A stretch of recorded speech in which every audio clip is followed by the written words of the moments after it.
NVN के दोस्तों, हसन कमाल का सलाम, नमस्कार। कमाल की बात में आपको खुशामदीद, आपका स्वागत, आपका वेलकम।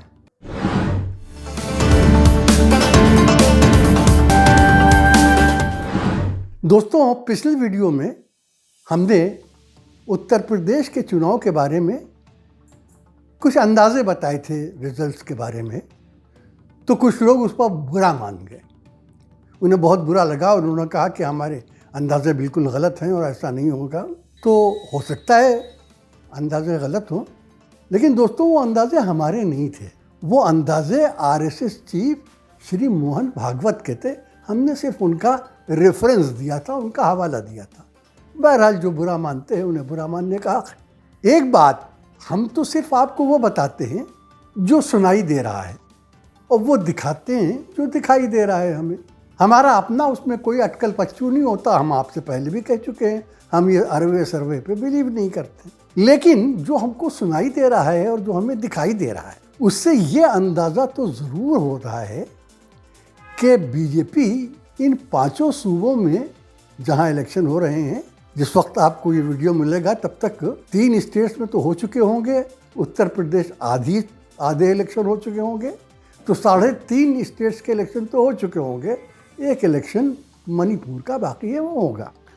तो जो बातें सुनाई दे रही हैं और दिखाई दे रही हैं, उनसे ये ज़रूर मालूम होता है कि अगर बीजेपी हार नहीं भी रही है तो बीजेपी के छोटे से लेकर बड़े लीडरों तक को हार का डर ज़रूर लग रहा है। हार का ये डर नज़र आ रहा है, दिखाई दे रहा है। कैसे दिखाई दे रहा है, उसकी कुछ निशानियां हैं जो हम आपको बताते हैं। पहली निशानी हम आपको ये बताते हैं, यूपी के एक बहुत दबंग मिनिस्टर, बड़ा दबदबा है उनका, और आदित्यनाथ की कैबिनेट के बहुत इम्पॉर्टेंट मिनिस्टर हैं सुरेश राणा। सुरेश राणा शामली ज़िले की एक सीट के उम्मीदवार हैं। ये एक ऐसे ही मिनिस्टर है, आपको बता दें, इनके दबदबे का ये हाल है कि बड़े बड़े ऑफिसर जब इनके सामने आते हैं तो हाथ बांधकर और सर झुका के खड़े होते हैं और किसी की हिम्मत नहीं कि इनसे हुज्जत तकरार करें। तो जिस दिन इलेक्शन हो रहा था, उस दिन वो इलेक्शन ऑफिसर के पास गए अपनी कॉन्स्टिट्यूंसी के, जो इत्तेफाक से वहाँ का डीएम भी है, और उसको एक चिट्ठी दी। और उस चिट्ठी में ये लिखा हुआ था, बताया था कि आप कुछ एक्शन लीजिए क्योंकि हमारे 40 बूथ को गठबंधन के वर्कर्स ने, उनके कार्यकर्ताओं ने कैप्चर कर लिया है, उन पर कब्जा कर लिया है। तो वो तो इलेक्शन ऑफिसर, जो मैंने डीएम भी था इत्तेफाक से, वो तो मुंह देखने लगा। उसने कहा, आप ये क्या बात कर रहे हैं? जो इलेक्शन हो रहा है वो हमारी निगरानी में हो रहा है और हम और हमारा अमला हर पल चौकस है। हम एक एक बात पर कड़ी नज़र रखें। ये जो आप बता रहे हैं ये न तो हुआ है, ना हो सकता है, ना होगा। हमारी मौजूदगी में तो ये हो ही नहीं सकता। तो आप तो ये कह रहे हैं कि ये सब हमारी मौजूदगी में हुआ है ना, हमने किया, तो ये तो ब्लेम हम पर आ रहा है। तो ऐसा कुछ नहीं हुआ है। और उसने खत वापस कर दिया, वो चिट्ठी वापस कर दी। अब दोस्तों सोचियो, कैंडिडेट बीजेपी का, वो भी आदित्यनाथ कैबिनेट का एक इम्पॉर्टेंट मिनिस्टर, दबंग लीडर, और इलेक्शन ऑफिसर से उसका खत उसे वापस कर रहा है। टेक्निकली अब भी यूपी में आदित्यनाथ की ही सरकार है, बीजेपी ही की सरकार है, क्योंकि जब 10 मार्च को नतीजे आएंगे, पुरानी असेंबली डिसॉल्व होगी, नहीं बनेगी, तब तक आदित्यनाथ ही मुख्यमंत्री चीफ मिनिस्टर हैं और बीजेपी की सरकार है। और ऐसे हाल में एक ऑफिसर जिसकी कल तक हिम्मत नहीं पड़ती थी आँख उठाकर बात करने की, उनको उनकी चिट्ठी वापस दे रहा है। ये बात क्या इशारा कर रही? और आगे बढ़ी, एक और मिनिस्टर है, बड़े ज़बरदस्त मिनिस्टर, बड़े नामी गरामी हस्ती है, संगीत सोम। हिंदुस्तान में, हमारे देश में 2-4 बड़े बीफ एक्सपोर्टर्स हैं, उनमें से एक ये हैं। यानी ये बैल काटते हैं, उसका गोश्त हिंदुस्तान से बाहर बेचते हैं। बहुत बड़ी हस्ती है और उनका भी बड़ा दबदबा है। तो ये भी अपनी कॉन्स्टिट्यूंसी में गए और एक जगह पर जो इलेक्शन का ऑफिसर थे और इलेक्शन ऑफिसर का जो स्टाफ था, उससे कुछ बहस तकरार हो गई किसी बात पर। तो वो जो इलेक्शन इंचार्ज था उसने कहा कि देखिए, इस वक्त हम सब बहुत बिजी हैं और बहुत टेंशन में हैं। अगर हमने बहस तकरार में वो की तो हमारे काम में बाधा पड़ेगी। तो संगीत सोब साहब को जलाल चढ़ गया, उठाकर एक जन्नाटेदार थप्पड़ मारा उसके गाल पे। वो लड़खड़ा गया बेचारा। एक अफसर की मजाल किया, अपने मंत्री से इस तरह से बात करे, वो बेचारा गाल सहलाता रह गया। लेकिन ये बात क्या बता रही है? क्या जीतने वाले कैंडिडेट या वो कैंडिडेट जिन्हें यकीन हो कि वो जीत रहे हैं और जीत जाएंगे, क्या वो ऐसी हरकत कर सकते? और आगे बढ़िए, कई कॉन्स्टिट्यूंसीज में से ये रिपोर्ट आई है और आपने भी सुनी होगी कि कैंडिडेट्स को, बीजेपी के कैंडिडेट्स को, उम्मीदवारों को उनके हलकों में घुसने नहीं दिया गया। लोगों ने खदेड़ दिया, खदेड़ा होबे कह के खदेड़ दिया, उन्हें आने नहीं दिया। ये कोई अच्छी बात नहीं है कि उम्मीदवारों को आने न दिया जाए, लेकिन ये इस कदर ज़्यादा नाराज़गी फैली हुई है कि वो कहते हैं कि ये जो कैंडिडेट्स थे, ये 5 साल में एक मरतबा झांके भी नहीं हमारे कॉन्स्टिट्यूंसी में और अब हमसे वोट मांगने आए, भगा दिया हूँ। और ये बात सिर्फ छोटे मोटे उम्मीदवारों तक नहीं रही, जो यूपी के डिप्टी चीफ मिनिस्टर हैं, उप मुख्यमंत्री, ये भी बड़ी नामवर हस्ती है। ये वही हैं जिन्होंने कहा था कि काशी अयोध्या तो झांकी है, मथुरा अभी बाकी है। ये भी जब अपने गांव में पहुंचे तो इनकी कार को घेर लिया। गठबंधन के लोगों ने नहीं, गुंडों ने नहीं, उस गांव की औरतों ने, और घेर के ऐसा रपटाया कि ड्राइवर ने रिवर्स गियर लगाया, गाड़ी पीछे ली और पलट के भाग गया। ये सब क्या बता रहा है? और आगे बढ़िए, ये एक कैंडिडेट हैं इटावा जिले में, बीजेपी की सरिता भदौरिया। ये अपने कॉन्स्टिट्यूंसी में गई वोट मांगने और इनको कुछ ऐसा लगा कि जैसे गांव वाले कुछ बहुत रिस्पांस नहीं कर रहे हैं, कोई बहुत उनका जवाब कोई बहुत अच्छा नहीं है, प्लस नहीं है कुछ, तो इनको गुस्सा आ गया।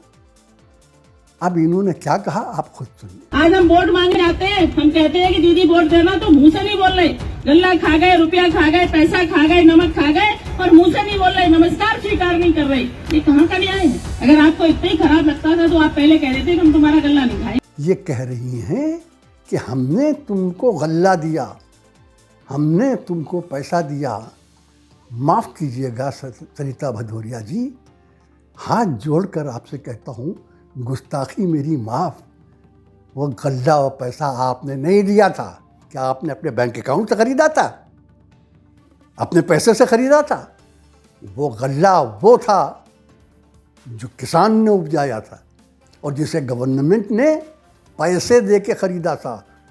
वो पैसा जो हमारे और आपके टैक्स का पैसा था, तो आपने नहीं दिया था, आपने कोई एहसान नहीं किया था। आपको शर्म आनी चाहिए, आपको माफ़ी मांगनी चाहिए।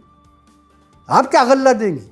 और ज़रा सा बात आगे बढ़ा दें। हमारे प्रधानमंत्री नरेंद्र मोदी जी फिरोज़ाबाद जा रहे थे, आपको तो मालूम है, मौसम ख़राब था, हेलीकॉप्टर वहाँ नहीं जा सका, सड़क से जाने लगे तो कुछ हुआ जिसकी वजह से वो रैली में पहुँच नहीं सके। वापस आए हवाई अड्डे पे और वहाँ के अफसरों से कहा, अपने चीफ मिनिस्टर से कह देना कि मैं जान बचाकर वापस आ गया। बाद में मालूम हुआ कि असल वजह ये थी कि उस रैली में 70,000 कुर्सियां लगाई गई थी और 700 कुर्सियां भी नहीं भरी थी। और आगे बढ़िए, प्रधानमंत्री की बिजनौर में रैली थी। बिजनौर में धूप खिलखिला के हंस रही थी, लेकिन प्रधानमंत्री के हेलीकॉप्टर के पायलट को बताया गया कि यहाँ बड़ा ज़बरदस्त कोहरा छाया हुआ है, हाथ को हाथ नहीं सूझ रहा है, यहाँ हेलीकॉप्टर नहीं उतर सकता। रैली कैंसिल हो गई।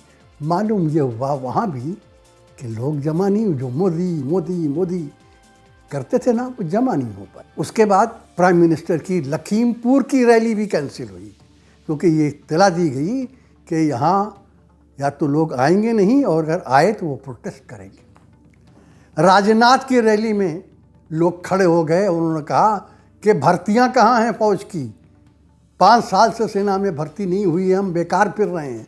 और राजनाथ सिंह को भी उल्टे पांव वहाँ से भागना पड़ा। तो ये सब क्या बता रहे हैं? ये सब बातें एक तरफ, एक और बात आपसे बताएं, इस इशारे को भी समझ। एक बड़ा मशहूर पेपर है, आप सब जानते हैं, टाइम्स ऑफ इंडिया।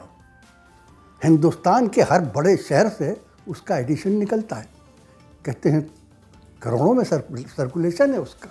अभी तक ये होता था जहाँ कहीं भी इलेक्शन हो, चाहे वो लोकसभा का इलेक्शन हो चाहे असेंबली का इलेक्शन हो, टाइम्स ऑफ इंडिया में कम से कम 2 पेज की कवरेज होती थी इलेक्शन न्यूज़ की। जिसमें सिर्फ इलेक्शन की न्यूज़ होती थी और अंदर के 2 पेजेस में तो एक पेज के इस पार से दूसरे पेज के उस पार तक एक लंबी हेडिंग होती थी इलेक्शन के बारे में और ऊपर एक खूबसूरत सा लोगो होता था जिसमें लिखा होता था डांस ऑफ डेमोक्रेसी, डेमोक्रेसी का नाच। बड़ी अजीब बात है कि 5 असेंबली में इलेक्शंस हो रहे हैं जिन्हें आप मिनी जनरल इलेक्शन भी कह सकते हैं। लोकसभा के इलेक्शन का ये एक छोटा सा नक्शा है।